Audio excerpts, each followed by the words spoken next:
Hello, everyone. Welcome to the Heritage Foundation, and thank you for joining us in our Douglas and Sarah Allison Auditorium.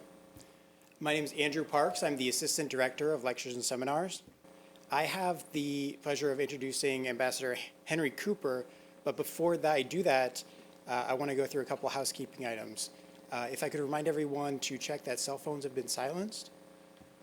And then for anyone who may be watching online, you're welcome to submit questions by emailing speaker@heritage.org.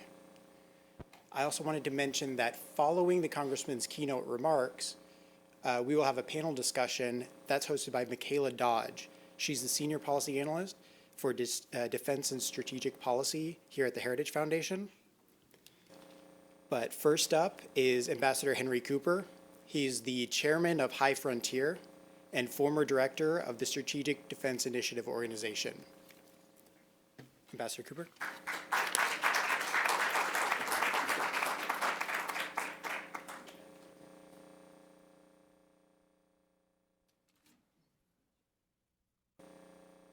Thanks. I should have sat on this side. It would have been easier to get up here. It's my privilege to introduce my representative from District 3 of South Carolina, Jeff Duncan, for discussion here today. I had a little bit of a problem trying to sort out whether I would wear heritage tie or Clemson tie today, but I decided on tiger paws. Part of the reason is, you mentioned High Frontier. High Frontier's first report was actually published by Heritage Foundation, so this is a homecoming, actually, in some sense, to be partners in this activity today.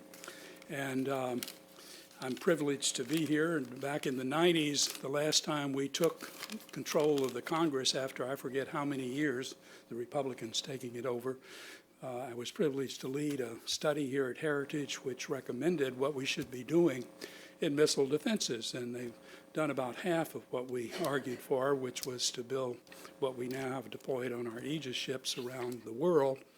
But we didn't do anything with respect to space defense, which was the most important thing to come out of the Strategic Defense Initiative. Well, enough of my background and that heritage. Jeff Duncan is one of the real conservative stars in South Carolina, and I believe as their representative here in Washington as well. He's very interested in many issues that I care about. He's an advocate for nuclear energy. I'm an advocate for nuclear energy. I worry about the viability of our nuclear reactors, however, that produce in South Carolina 60% of our energy, electricity. And because if we were to lose the electric grid, then those reactors could become the source of radiation hazard. On the other hand, if we're smart enough to figure out how to harden them and to protect ourselves, they can become a resource that can be used to reestablish the grid were it to be destroyed. He, among other things, is going to chat with you about how that could happen because of an electromagnetic pulse.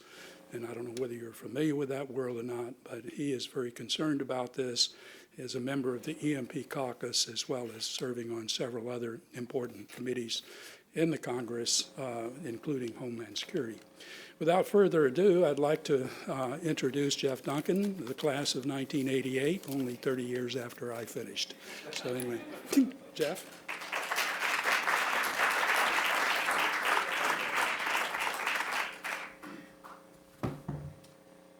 Well, thank you all. Thank you for having me. First off, this is a red tie, it's not garnet. I had on orange tie this morning. My staff didn't think it looked good with the gray suit, so they advised me to change it, but I'm a proud Clemson graduate in 1988. I'm not an expert at this topic like Ambassador Cooper is, but I look forward to sharing a little bit of dialogue and as we talk through ballistic missiles and electromagnetic pulses. So if you think about EMPs, electromagnetic pulses, they can be man-made and they can be natural. The sun has, through a coronal flare, solar flare, has affected the electrical grid before. The most recent one, I think, was in 2003 in the New York area, and really affected not only electrical grid, but communications aspects. It was taken care of fairly rapidly, so a lot of New Yorkers, a lot of financial markets did not feel a lot of effects. People still had access to ATMs and cash. The stock traders in New York on Monday morning were able to operate, but that could have possibly not have happened. So let me just ask you to envision with me a scenario. You're sitting at home one evening with your family at the dinner table. Now, if your family's like my family and the millennials in the room, I'm not stepping on your toes. Most of the millennials, my kids, are looking at their phones. So they're not sitting around the table talking about their day. They're checking Facebook, Instagram, Snapchat, whatever they're doing on their phones. Moms and dads may be talking, but all of a sudden the power goes off.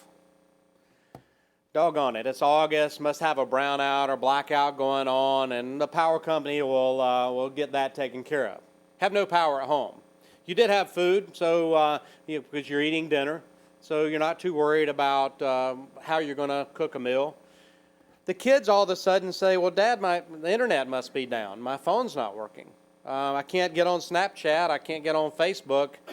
And he said, well, I'll call the power company. He goes to pick up the landline at the house, assuming they have a landline at their home, not getting anything, not even a dial tone, because there's no signal coming to the phone, so picks up his cell phone to call. Cell phone works, but it's not getting out to a tower, so it's not connected to the cellular service. Can't make a phone call to the power company. Seems kind of odd, but really plays it off to the power failure and the brownout or the blackout that they're having there in the community. So family gets some candles out, they snack, they tell some stories, end up going to bed for the night. Get up the next morning fully expecting the power to be back on, fully expecting the phone services to work, and they get up, power's still off. Kind of getting frustrated with the power company at that point in time for not getting those lines or transformers or whatever fixed. So Dad throws some water on his face. The water doesn't work, but maybe that's because the power to the well's not generating enough there wasn't enough pressure left over for me to take a shower. So Dad gets ready and decides to go into work. He walks out to his car, puts a key in. It's not doing anything. What a bad time to have a battery go dead. So he said, well, I'll just take Mom's car. She's not going anywhere today. So he goes over, gets his other keys out, gets in her car. It won't do anything either. Now, think of the bad luck there. Neither car will start. The power's out. Telecommunications are down. Getting really frustrated at that point in time. Gets out of his car, opens the hood, and looking at, make sure the battery cables are connected, and something's going on with the vehicles there. He notices in the neighborhood there in the cul-de-sac that his neighbors are doing the same thing. Their cars won't start. They're standing around scratching their head. They need to go to work that morning, right? So he goes over and starts talking to his neighbors. Well, something's going on. Must be a terrible brownout or blackout, and so they go back in. I guess I'll try to call into work, tell them I couldn't make it at some point in time. This goes on for 24, 48, 72 hours, and they're beginning to get a little bit worried that the power stayed out this long, that they're worried about the food in the refrigerator spoiling. They're worried about the freezer. They don't want to open the freezer because they don't want that food to spoil. So after about 72 hours, they said, well, we really need to start cooking this food or it's going to spoil, and we can cook it, maybe save it a little longer. So they start doing that. They're not cooking it on an electrical stove, by the way. They're cooking it out on the charcoal grill or using the propane that they've got because they needed to get that food cooked. So this goes on for several days. They're able to eat. They're able to get a little bit of water just because they had a store of bottled water for camping trips or whatnot in the garage. But after a few days of no power and not able to ride in their cars and have any transportation, they notice their neighbors are having the same problem. So Dad decides to maybe walk into town. It's only a mile or so away to try to figure out what's going on. And on the way, he's got to cross an interstate highway. So he leaves the family at home. He's walking into town. He crosses the interstate highway, and he notices on that interstate highway that there are a lot of cars just sitting like a parking lot on the highway that had just stopped. And there's still a few people hanging around their cars with canopies over it, sort of like tents, like they've been living there waiting on someone to rescue them. That kind of puzzles them a little bit. he heads into town. He finds out that no power has been restored, no telecommunications have been restored. People are starting to get worried about having access to clean drinking water, sanitation, food, spoiling, access to food. Start getting worried. It's a real scenario that could happen if an EMP, whether man-made or natural, occurs. Because what happens with an EMP is that electromagnetic pulse actually fries, for lack of any other word, the electrical system using highly charged electrons that really affect long transmission lines the way I understand it, like power lines, telecommunication lines, antennas, things that gather a lot of those rays would be fried. Some scenarios say that electromagnetic pulse will hurt all solid-state circuitry, like in your cars. The engine controls are all computer controls. That's why I said the cars wouldn't start. So you don't have electricity, you don't have telecommunications, any way to communicate, internet's out, no power, no way to get fresh water, no way to keep food fresh. If you take this scenario on out and think about your daughter is diabetic, she doesn't have access to insulin for very long. You've got the store in the refrigerator, but you've got to store insulin at a certain temperature, it goes bad.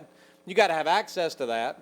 Think about the psychiatric drugs that people are taking that are antidepressant drugs or any other kind of medication that sort of regulates some of that element of society. Well, if you don't have a store of those medications, it could be heart medication. Somebody has a bad ticker. They've got to take heart medication. If they can't go to CVS or Walgreens and get that, or they run out, there's not a new supply coming in because those 18-wheelers that bring that supply to the CVS that you buy, they're not running. So they're limited supply. And eventually, these things start magnifying. The dominoes start falling. In an EMP attack or a natural EMP event, this could be a real scenario. Don't mean to alarm you, but we as a nation need to protect our system. We have the ability to do that. We know the effects of an EMP. We know what we need to do as a nation in hardening the grid, in putting disruptors out, in doing some things differently. Now, the event I talked about in New York that happened in 2003 had an economic impact on the New York community. Estimated somewhere between $3 and $10 billion in economic impact in the Northeast. The numbers that I've heard and float around in Congress to harden our grid could be $2 billion or could be upwards on $30 billion. So those are sort of the numbers we're talking about. I'm part of the EMP caucus that's really trying to educate ourselves on these issues and move them forward for the United States Congress to harden our grid. And Trent Franks from Arizona is one of the congressmen that's a leading advocate for hardening our grid and taking care of this. There's two bills that have been filed that actually passed the House. One's called the SHIELD Act. The other's called CIPA, C-I-P-A, not to be confused with CISPA, C-I-P-A, that would actually put some mechanisms in place to harden the nation's grid, to protect us against an event, whether it's natural or man-made.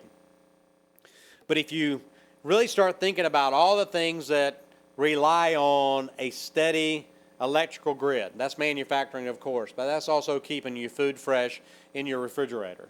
That's also giving you the ability to cook and heat and cool your homes. That's also the ability to keep that medication, produce that medication that we need in so many segments of the population. There's a great book out there that if you're interested in a possible scenario and learning more, it's called 1 Second After. I'll ask Hank, the author of that, but I can't think of his name right this second. But it's staged in Black Mountain, North Carolina. So it's very dear to us that understand that area of the world, just north of my district in western North Carolina. It's a town of 5,000 people. And it discusses how an EMP attack actually affects that small town of 5,000 people that have people of all kinds that have bad tickers or hearts conditions, that have there are diabetics that need insulin, that are on the psychiatric drugs that are keeping us sort of mellowed in certain areas. So it's a great read. When I think about EMPs, think about what we should do hardening our grid, but also think about the threat of rogue states that are trying to access or have accessed nuclear weapons. See, an EMP is activated by a rogue state in a man-made scenario by launching a nuclear weapon up into low orbit above that Earth atmosphere, but not all the way as high as satellites would fly. And when that nuclear detonation happens, that electromagnetic pulse could cover, if it's over the center part of the United States in the upper atmosphere, say over Kansas, it would cover the United States from coast to coast. That means it would fry the complete electrical grid. So it could happen that way. So we see North Korea with a nuclear weapon. We see Iran approaching a nuclear weapon. We see Iran with now $150 billion in unfrozen assets and access to capital because of the Iran nuclear deal, now pursuing ballistic missile technology. And a lot of folks think, well, Iran just wants to attack Israel. No, Iran's trying to get intercontinental ballistic missile technology that they don't need to attack Israel. They can do that with a long-range missile, not intercontinental ballistic missile. Intercontinental ballistic missile would give them the ability to attack the United States in some shape, form, or fashion. And so we've got to be cognizant that these rogue states want to do that. Well, when you think about nuclear weapons and you think about rogue states getting a nuclear weapon, you think about a nuclear detonation over a city like Washington or New York. Well, if you think about a nuclear detonation over the city of Washington, it would kill all of us. It would also destroy a lot of buildings and the infrastructure and facilities, and it would also make this area radioactive for decades, if not longer. Not real useful to a rogue state that wants to harm or invade the United States to have a lot of radioactivity around. But with an EMP detonated in a low orbital position, sent an electromagnetic pulse down that fried our grid, would affect the whole country without affecting a single building, without affecting major infrastructure like highways, roads, bridges. It would affect electrical grid and telecommunications, but those things can be repaired. If an EMP happened in the United States, it could possibly affect 90% of the population of the country could die from the effects of an EMP. That's not having access to food. That's not having access to quality of life issues. That's dying of exposure. That's dying at the hands of rogue bands that are looking for food or looking for whatever. There's a lot of different ways that those catastrophes or casualties could happen. But you think about 90% of the United States affected over not a really long time, a year or two at the most.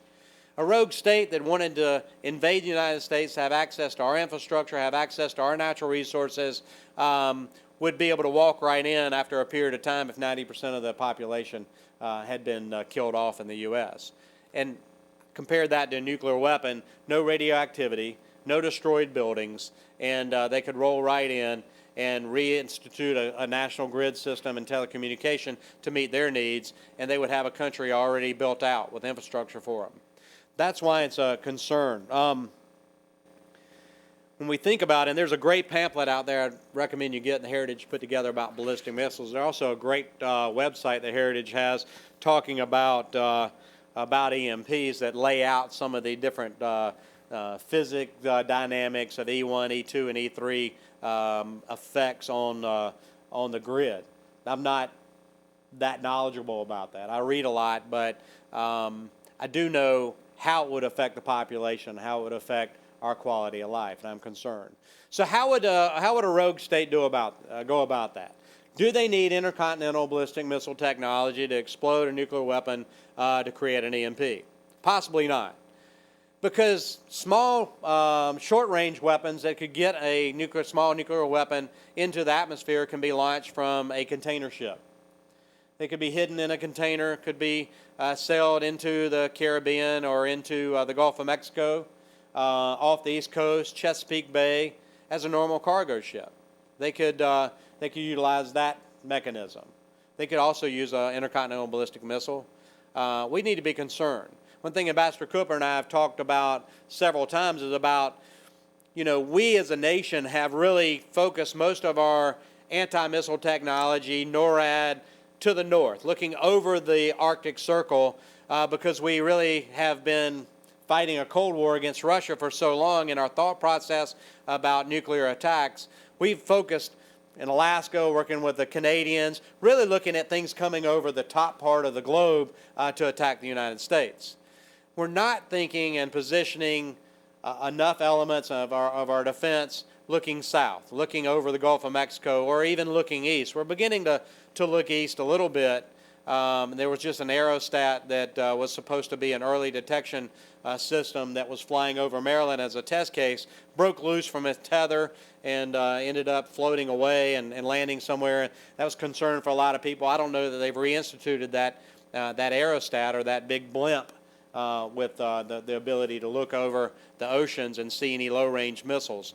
But we as a nation really need to look at our defensive posture here, our defensive posture with anti-missile technology and what we do, and we also need to continue working with our friends in Europe as well. So I've spoken a lot about EMPs. I look forward to a panel discussion today where we can delve into this a little bit more, not just EMPs, but a lot of other threat components. So thanks for having me. Go Tigers, and I look forward to a robust discussion. Thank you.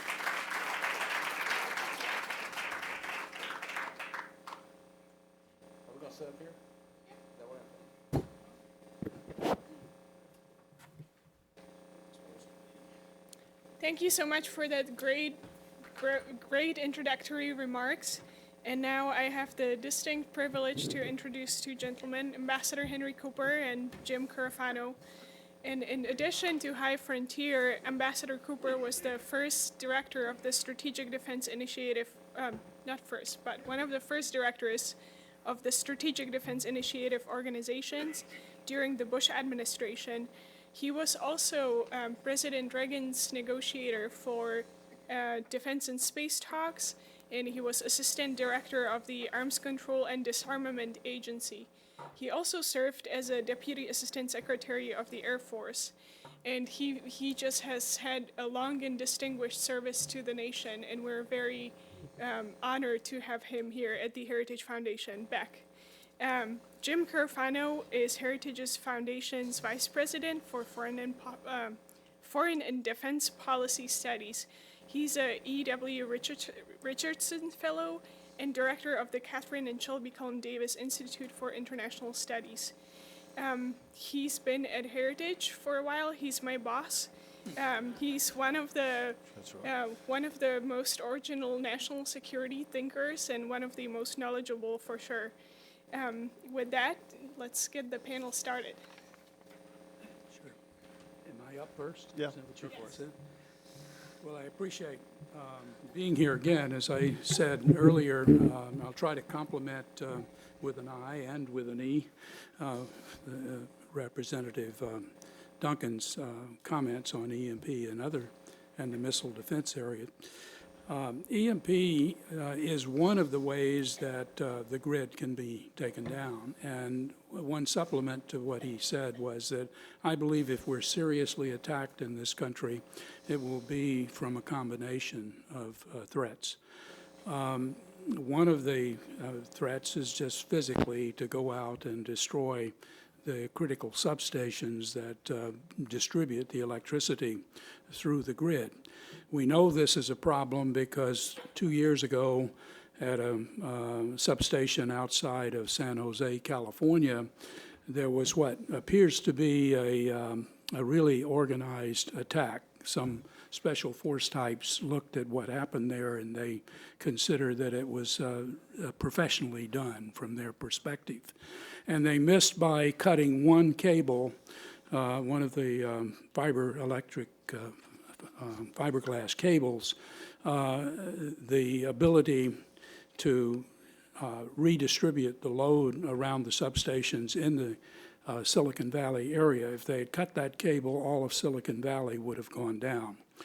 John Wellinghoff, who chaired the Federal Electrical Regulatory Commission and left from frustration because they weren't dealing with the issue, later told a reporter with the Wall Street Journal that if such an attack were accomplished on 9 of the, I don't know how many thousands of substations around the nation, a particular set of 9 that could be determined by competent analysis, that the entire grid could be taken down for 18 months. So just a straightforward physical attack, and this was done with people cutting cable and AK-47 shooting the transformers, the large transformers that cannot be easily replaced. They're hand-built, and they take months to build in Germany and South Korea. We don't build them in this country. We don't stockpile them in this country. One of the pieces of legislation that Mr. Duncan spoke of is to set up a stockpile. But that's going to be a challenge because each of these extra high voltage transformers are specially designed for the particular location where they're built. So you just don't stockpile 100 of them and draw from the stockpile. They have to be styled for where they're applied. So physical attack is part of what could be done to the grid. The other important thing, and there's a positive spin that I'll put on this story, is the cyber threat. And to attack the grid with cyber attacks, you don't even have to be an American in this country. It can come from most anywhere. Ted Koppel, this group must know who Ted Koppel is. He wrote a book called Lights Out that I would recommend that you read. And it's about the cyber threat to the electric grid. It's quite competently done based on interviews that he had around the country with notable people. He also believes that EMP and physical attack is a problem for the grid. His own personal view is that the cyber threat is more likely. I don't know whether that's true or not. As I said earlier, I believe that if we are confronted with this threat, whether it's from terrorists or whether it's from a rogue nation like Iran and North Korea, or some combination of the two, in fact, especially now that Iran can pay its surrogates at ISIS or wherever to work with them if they wish, then you can imagine a scenario that would take down the entire grid that includes cyber and the physical attack and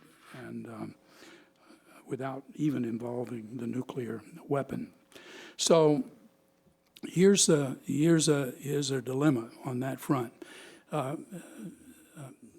Mr. Duncan also mentioned the threat from the south, and I'm particularly concerned about that.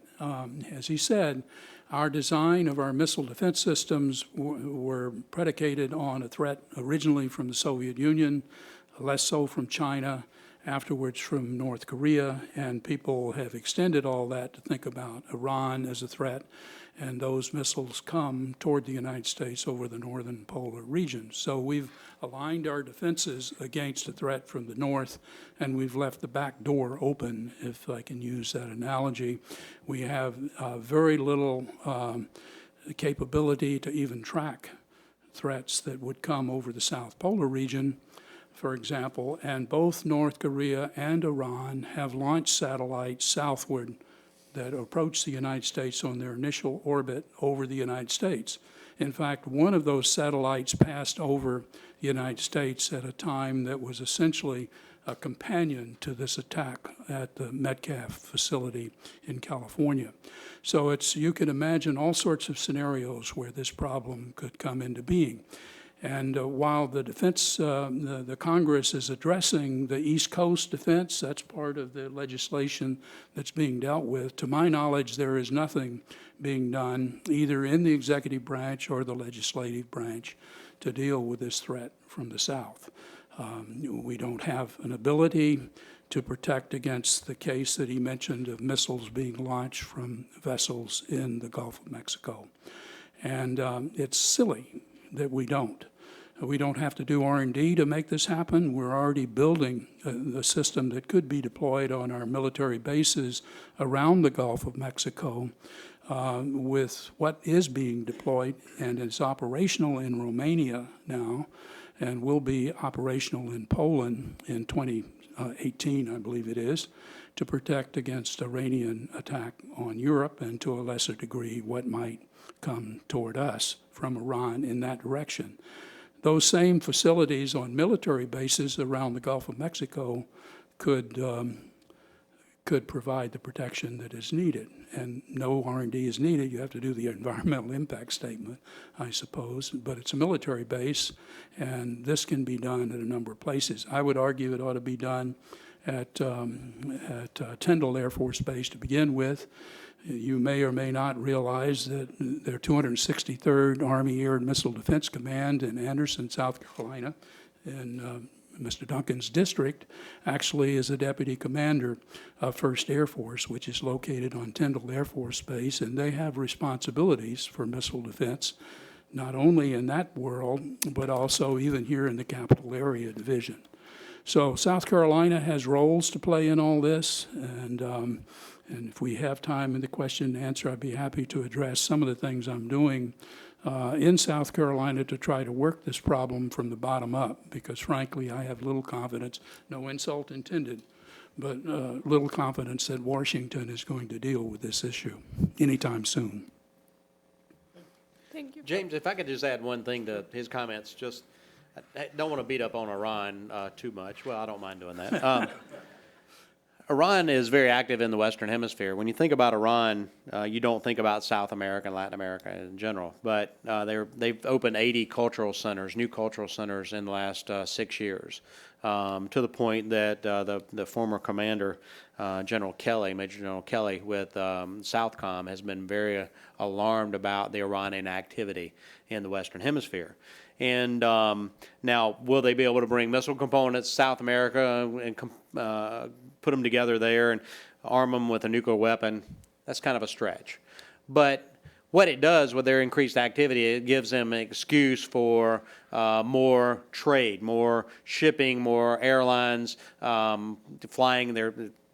It's a thing called Aeroterra, which was flights from Tehran to Caracas, Venezuela, during the Hugo Chavez regime. So Iran's been very active here for a lot of different reasons, I believe. And so we always have to be cognizant about that. It seems far-fetched a little bit. A lot of this seems like James Bond, you know, that you're going to have satellites flying north and south, and you're going to have nuclear weapons in the atmosphere. But these are some very realistic scenarios, and we have to keep our eye on Iran. So, James. That's great. Before I start, I just want to make 2 quick comments. So the first is deeply appreciative that Congressman Duncan can speak here and speak on this issue. It's really important that people know there are voices in Congress that are serious about our national security, so we're honored to have him. It's really important. But I want to talk for just a second about the people on his right and his left. Right? So the guy on his left, if the nightmare scenario that Congressman Duncan just described never happens, that would only be possible because of this man. And the work that we don't have the missile defenses that we need today, but the possibility that we might have in the future would have never happened without the pioneering contributions that he made. We wouldn't have any missile defense today. Hank Cooper is one of the nation's great national treasures. Okay, he didn't cross the. It's true. You can applaud. I mean. He didn't cross the Delaware with Washington, but if he had, you know, they wouldn't have had to worry about air cover. You know, if we do have the missile defense that this country needs and deserves someday, it's only because of people like those on Congressman Duncan's right.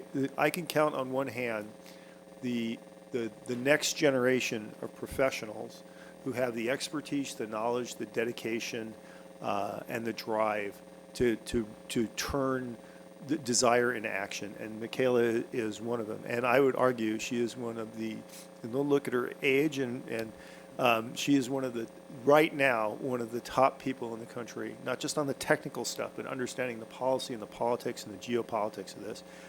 She is a cohort of about a half a dozen young Americans of her age, and because we skipped this whole generation, because the history ended and we didn't have to worry about. And so we've lost a whole generation of strategists, and this is the generation that's going to ride to the rescue and save us. And I mean, to have her on our staff is just such a great honor and such a great contribution. It's really remarkable. The other thing I would say, I'm so excited to see so many Syracuse alumni here. Oh.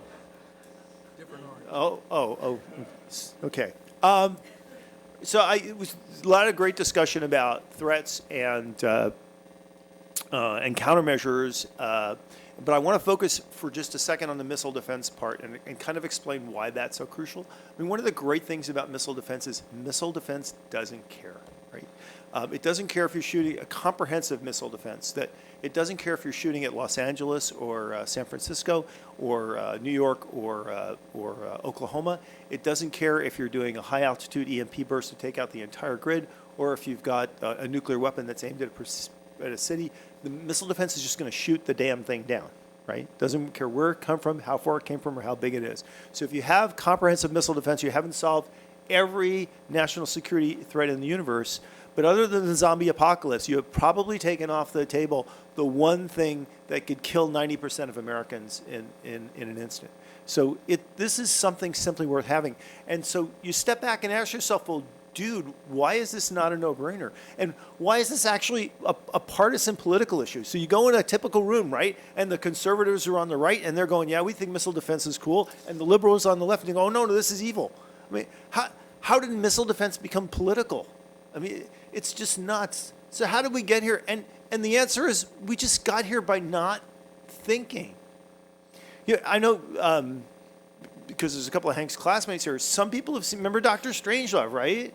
So Dr. Strangelove is maybe the most famous nuclear weapon movie ever made, certainly the most famous comedy ever made about nuclear death. But Dr. Strangelove showed to Americans the essence of modern nuclear strategy, and it was called mutual assured destruction. And the idea that the film portrayed as a joke, but this is really serious stuff, is that the way we got to be safe was by being infinitely vulnerable. So the idea behind MAD is nuclear war would never start because once it started, everybody would die. And that was our strategy. And in defense of the people that came up with it, I wouldn't say that was the right way to go, but there's an argument for that. And the argument had a life, and it just didn't happen. There was a real debate in the 50s about what we should do. And there were really kind of two schools of thought. One was what eventually became MAD, that the answer is you just build a lot of offensive weapons and you just have a mutual suicide pact. But the alternative was no. And the argument is the guy that actually argued the alternative, he's the guy that got lampooned in the film as the joke, right? But he actually was not the guy that was in favor of MAD. He said, no.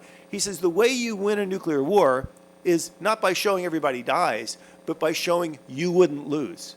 That's the ultimate deterrent. If the enemy believes they can't win and that you can win, that's a much more stronger deterrent. Now, at the time that Herman Kahn talked about this, we couldn't actually build really good missile defenses. Matter of fact, we thought about it. The idea was we would detonate nuclear weapons in space and it would knock down the incoming missiles.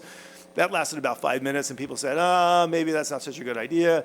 So, we kind of gave up on the technology. One of the reasons why we were willing to sign a treaty banning it in the 1970s is nobody believed the technology was actually very robust and would work very well. And Herman Kahn said, well, we don't have to defend ourselves. We can actually do it through protection and everything. But the point was he lost. He was this brilliant guy, but he lost the debate. The other guy won, and MAD became the answer, right? So the problem is there are the core of even how we think about nuclear weapons today is ideas in the 1960s, right? And so you're saying, what's the problem with that? So imagine if Apple and Facebook, right, were companies today, but they could never get their thinking beyond past the way we did things in the 1960s, right? Your cell phone would be the size of your car, right? But here's the genius of what Ambassador Cooper and his generation did. They saw that the technology was shifting, and the capacity and the capability, then it was called hitting a bullet with a bullet, was something that was moving from science fiction to not just physics, but to something that was real. And the difference is today we can actually defeat ballistic missiles, right? But we won't go back and have the debate again. We won't get the Republican candidates or the Democrat or even the Congress to sit down and have it. Is the idea that the best way to protect is just sit down and say, well, if you shoot a nuclear weapon at us, we'll shoot a nuclear weapon, we'll all die? Maybe that idea is passé. Maybe we should shift to demonstrating that, you know what, I can protect myself and I can punch you in the face. We call that now the protect and defend strategy, which is you build a modern, capable nuclear deterrent, which scares the hell out of everybody. And then you build missile defenses to show people that you're not scared. Now, we tested this concept. It's particularly important in what we call a proliferated nuclear environment.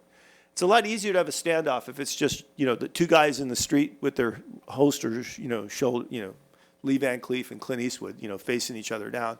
But everybody's afraid to pull a gun. But it's a movie like Open Range where there's 14 different people fighting each other and they're all hiding in different places and they start taking pot shots and the whole thing just explodes in chaos.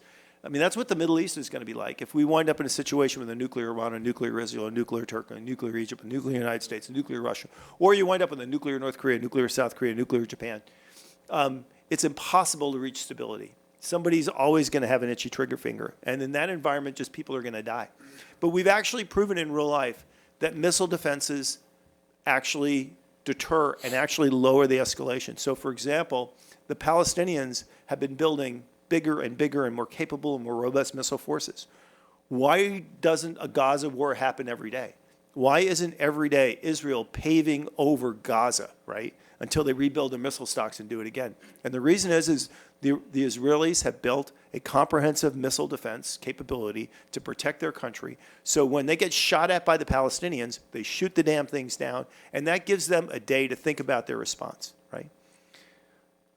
The protect part works. So if we pair modernized nuclear deterrent with a global comprehensive missile defense system, I will not promise you that you won't die of something. But I can promise you that you and your cities and your communities and your family and your generation and generations to come won't perish from this threat. And that's something. And the last piece to put on that is the cost is the cost. What's it worth to you? Which is the insurance guy, the one he always gives you at the end. Isn't it worth, providing for your family for the next 300 years at this $850 a week premium, right? But that's not the premium here. If you add up everything we spend on missile defense and nuclear weapons, it's still less than 10% of the defense budget. So if we just budgeted smartly and modestly, it's not even a question of money. President Obama has consciously hamstrung missile defense for 8 years because he believes that being vulnerable actually makes you safer. That's just nuts, right? So if we just did not stupid for the next 8 years, right, at a responsible rate of national security defense, we would have taken one of the greatest horrifying threats off the table. And to me, it's the greatest crime of the century, that it's the debate and the discussion and the issue that we're not talking about. And I'll only end on one happy note, which is you have 3 people up here who, if they ever get a chance, can solve this problem for this country. And that's a good thing. Thank you. When you were saying that, a phrase popped through my mind that President Obama said at one of the debates when I think Romney was talking about Russia. He said the 1980s called and want their foreign policy back. But yeah. When you think about the threats are just as real today. They're just different states, kind of by national defense, not foreign policy. It's not Russia or the USSR at the time. Now it's Iran. Now it's North Korea. But the threats are real. And when you look at we've come out of Iraq and we've come out of Afghanistan for the most part, and fighting different elements now with ISIS, which is a real threat. The status of force that we've got in this country right now is really alarming. Now, I'm not blaming the administration and I'm not blaming Congress. I'm blaming us, the American people, for allowing this to happen. We have fewer aircraft in the United States Air Force than we've had since the end of World War II. We have fewer surface ships than we've had since the end of World War II. We have fewer Marines in the United States Marine Corps than we've had since the end of World War II. And we've got fewer servicemen in the United States Army. We have really drawn down and reduced our forces to where now we don't have the ability to prosecute a lot of different battlefronts like we did in that post-World War II posture where we were going to have two fleets, Atlantic Fleet and Pacific Fleet. We were going to have force postures where we could prosecute two battles at the same time or two war fronts at the same time. We just don't have that capability. So our national security policy has changed. I blame Congress for allowing sequester to actually go through in 2011. That was an across-the-board spending cut that cut the United States military defense more than any other agency because it's the biggest piece of the pie. So if you cut all agencies the same across the board, the biggest piece of the pie takes a larger percentage cut. So sequester has something to do with that reduction in force, replacement of aircraft, replacement of ships. We've got to get back from a budgeting standpoint, back to building more ships for the United States Navy, back to building, I think we're about 250 ships. We really need to be at 350 as the optimal number. Need to build more Coast Guard cutters for national defense in our coastal waters. We need to replace weapons systems. If we want to have a true defensive posture, it's got to be, new weapon systems for ballistic missile defense. It's got to be the actually delivery systems of our offensive capability as well. So that's just sort of the status of force that I thought we'd put out there. That kind of tied in with some of the things you were saying. All right? Can I add one more thing? Sure. How many of you know who Admiral William Gortney is? Does anybody know? Well, let me tell you. He is the commander. knows. Pardon? Peter raises his Peter hand. knows. Okay.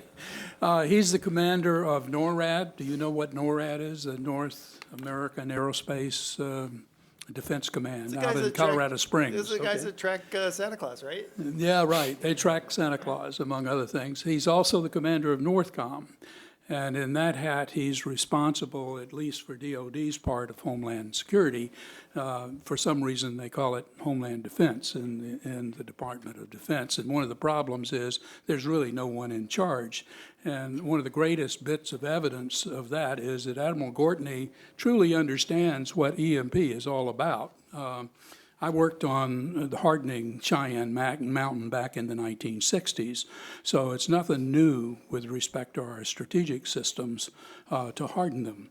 And we just never harden, our civil infrastructure like the electric grid. Well, Admiral Gortney is now spending something on the order of $700 million to reharden and move things back into Cheyenne Mountain because of the problems, political problems that we face as a country and so on, and the concern about the issues, and in particular about the electromagnetic pulse. So he well understands that problem, but as best I can tell, is not pressing requirements for or actions to harden the electric grid. That's really not his job, is probably what the answer would be if you brought it up. And you ask, well, whose job is it? Well, maybe it's in the Department of Homeland Security. I believe you oversee Department of Homeland Security, so that's why I would mention, they probably say it's not their job too.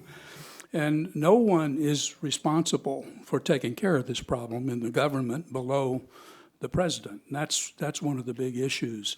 The EMP Commission, which finally made most but not all of the issues of importance in dealing with this problem public, so that it's no longer shrouded in secrecy in the Department of Defense, has been reestablished, and hopefully they'll make a difference as we go forward in dealing with the issues.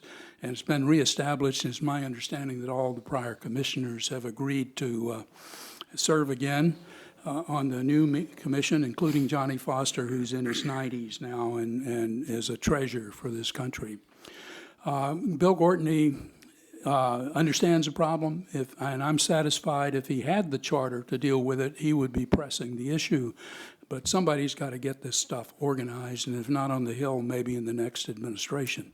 The other thing I want to mention about Gortney is in his testimony this year, he brought up, and others have echoed it since, or maybe even before, I don't know, the fact that we now deal with an issue where people have noticed that it costs less to buy missiles to attack us with than the defenses that we're building to protect against them. Now, this is not a new thought. at least at one time in the past that I remember very well, it was the law of the land that we would not build such defenses. It was called the Nitze criteria, which named after Paul Nitze, who I worked with in Geneva for many years. And the argument was that any defense we built would have to cost less than the missiles that we were defending against at the margin. And the most effective system that we ever developed for doing that, or we didn't completely develop it, were systems based in space. And that still is the smartest way to defend the country and our allies and friends around the world. But we run into this political problem that we've been discussing, that you can't have things in space, weapons in space, that's a big threat, or whatever. And hopefully most of the people who have made those arguments have died off or gone away or something, but I fear that they're still around. Now, Congress this year, in the authorization bill, I believe, called for the Missile Defense Agency, the Defense Advanced Research Projects Agency, and the Air Force to give them a report by the end of this year on what could be done in space. If they do that right, they will revive the kind of system that was the smartest thing that came out of the SDI program, something we call Brilliant Pebbles. And on my watch, that was costed by the people in the Pentagon at $10 billion in 1988 to build the system and operate it for 20 years.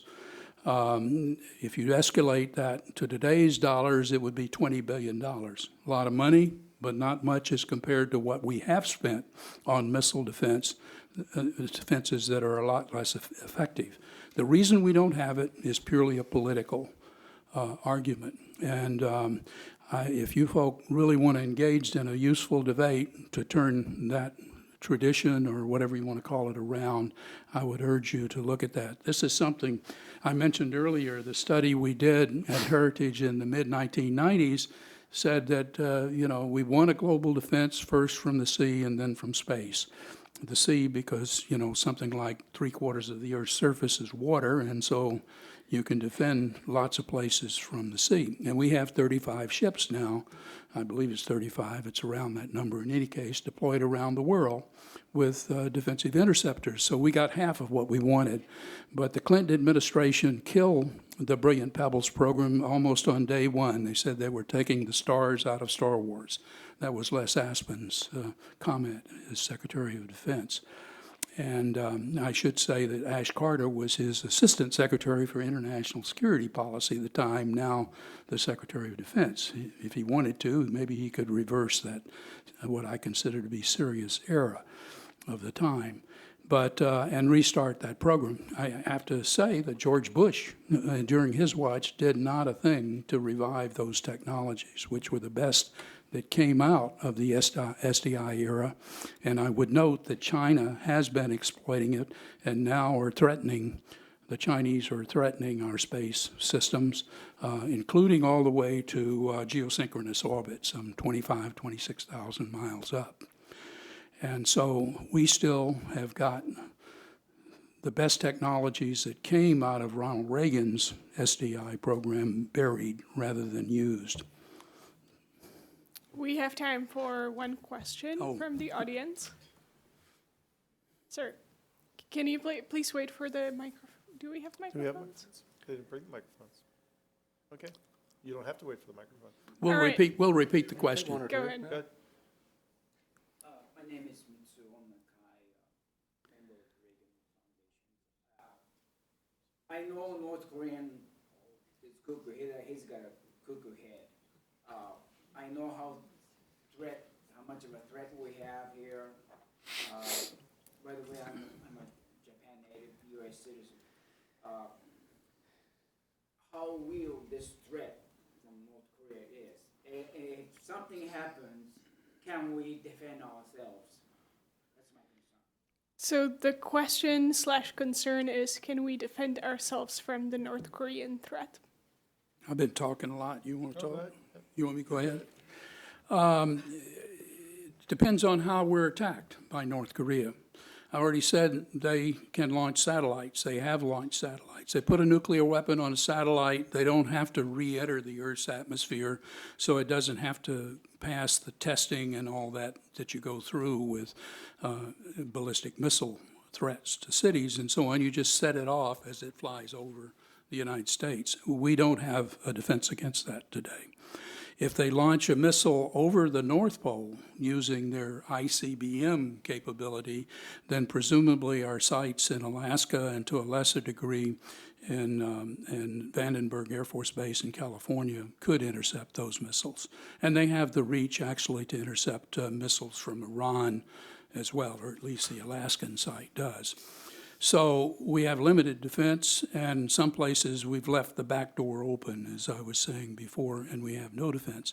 I want to say one thing more, since you mentioned being of Japanese descent. If it had not been for the Japanese bringing money to the table in this country, and over the objections of the leadership of the Pentagon, we wouldn't have that Aegis missile defense system deployed today. And it's on board Japanese ships. I think it's going to be going on some ships from the Netherlands, if I'm not mistaken, and other places as well. James? No, I was going to say, I think we have to pass the baton up to David, right? Yep. Alan? Closing remarks. Oh, Okay, well, I don't have closing remarks with these guys. We're talking about the movies. All I could think about was The Matrix. And they use the EMP to fight off All right, yeah. robots that were coming. Yep. So I encourage you to go back and review that. Hey, we thank you, especially the Heritage Foundation. Kella, thank you. Thank you, Dr. Carafano. You know, I remember, was it 10 or 15 years ago, you had a great book, Winning the Long Oh, Winning the Long War, Yeah. right, you did. Well, I was right, it's long. Sure is. Still going on today. If you haven't read that, that's another great book to read. You know, we'll have to inform you more about Clemson in the future. We have a different shade of orange. I was kidding. Don't get you off the hook. Hank, we thank you. Gosh, I mean, what a man, and what a distinguished career. I regret that McKella didn't have his full bio so that you would know that he was I guess I followed Hank as chairman of our Baltimore, Washington, D.C. Clemson Alumni Club, so we left that off of the list. Of course, I was saving them for you. you left off that Jeff was a wide receiver under the infamous Danny Ford at Clemson football team. You know, we National gotta make sure champions, we got a full right? bio here. Hey, thank you, Jim Warren and Elizabeth Jackson, for all your work here. We have a representative from campus here, Leslie Horton, thank you. I know everybody here is not Clemson, but you could be. Thank you for being here tonight. These guys, and everybody's welcome. We've got some great events coming up. The Gold Cup out in the beautiful Virginia countryside, the greatest steeplechase race in America, is coming up May the 7th, and Clemson is on our website to go to that. And we're actually doing a volunteer work day at Mount Vernon, so love to have you there. And I think we've got a networking event coming up early May too for what we call it, 6 degrees of something. So anyway, thank all of you for coming. Thank our panel again, and certainly the Heritage Foundation. And I think we're dismissed.